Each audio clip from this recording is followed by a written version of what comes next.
Halloween is nearly upon us, and if you're 10, that means consuming copious amounts of candy given to you by strangers while dressed up as the Phantom of the Opera, and receiving a full-size Kit Kat bar given to you by a nice lady who said she really liked your costume, but you're pretty sure she just felt bad for you because you're trick-or-treating by yourself. This is not a true story. No.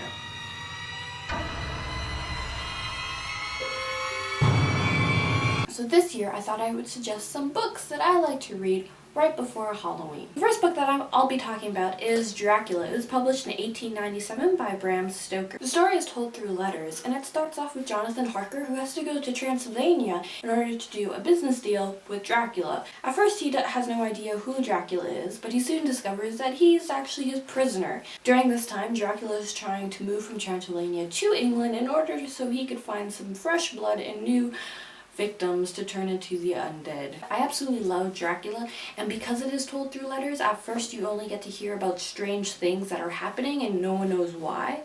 And as the novel progresses, you learn that Dracula is responsible, and just the tension that Stoker builds up is incredible.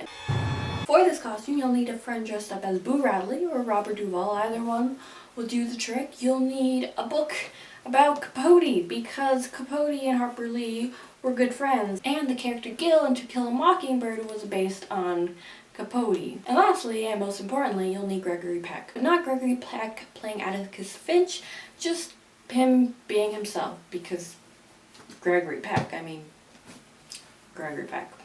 gonna stop saying Gregory Peck. In the summer of 1816, Mary Shelley, who at the time was Mary Wollstonecraft Godwin, who traveled with her not-yet husband, Percy Shelley, to the Swiss Alps for the summer. Their neighbor was, of course, Lord Byron.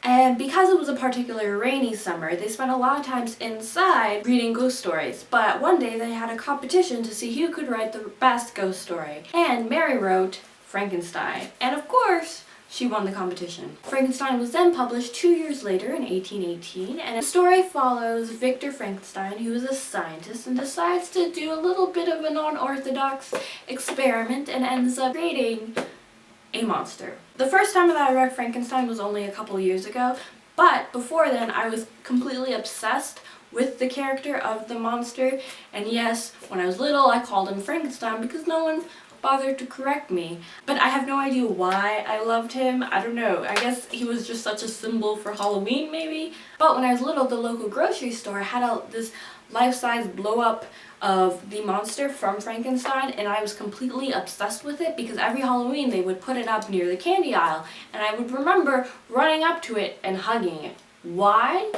I don't know, but I had a crush on the monster because who wouldn't have? Who wouldn't? Now I'm ready to go woo Rhett Butler for his millions. The next book is the best mystery and suspense plays of the modern theater. There are 10 plays in all. Each play is about 100 pages in length, and you could read a play a day up until Halloween, which would be great. Now, obviously they're not Halloween specific plays, but there's mystery, there's suspense, there's some murder, which all make a great Halloween reading.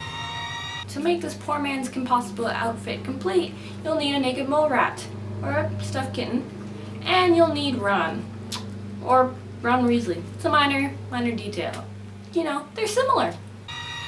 The last thing I'm going to be talking about are horror comics from EC Comics. EC Comics was an American publisher, and it specialized in horror, science fiction, crime, lots of different types of genres in the 1940s to the mid-1950s. The horror comics are my favorite because they're just so over the top and ridiculous and creepy. One of my particularly favorite ones, I believe, is called Halloween. I'll link it down below. Although there may be spooky reads out there, these are totally perfect to read before you go to bed without giving yourself a nightmare. So happy Halloween, everyone. Bye.